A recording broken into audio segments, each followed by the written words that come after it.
জমি চাষ আমার খামার টামার তো করছেন সুন্দর করে পূর্ব পশ্চিম ঘর করছেন খাতা করছেন সব করছেন তাহলে এখন এখানে প্রথম কি আসবে বীজ আসবে আর যদি ভালো বীজ না দেয় তাহলে এখানে কি আপনার ভবিষ্যৎ কি সব ঠিক ঘর খাতা কোনো দামই নেই ঠিক আছে ওই ব্যাসের কোনো দামই নেই তার মানে প্রথম হচ্ছে ভালো বাচ্চা তাহলে ভালো বাচ্চা কিন্তু বিভিন্ন সময়ে কিন্তু কম বেশি হয়ে যায় কখনো এক কোম্পানি ভালো আসতেছে বা আরেকটা কোম্পানি ভালো আসতেছে এবং দেখবে যে টপ 5টা কোম্পানি নির্বাচন করে এই 5টা কোম্পানি বা 4টা কোম্পানির মধ্যে আবার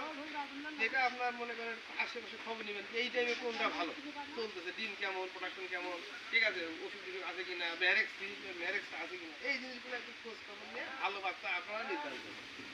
ঠিক আছে আমাদের বললে আমরা কিন্তু একটা বলি না আমরা 3টা বলি একটা বললে অনেকে ভাবে মনে হয় ভাইকে ভালো সম্পর্ক ঠিক আছে এই জন্য এই জন্য 3টা বলি আসলে 3টা একটা তো আর ভালো হতে পারে না বাংলাদেশে তো অনেক ভালো কোম্পানি আছে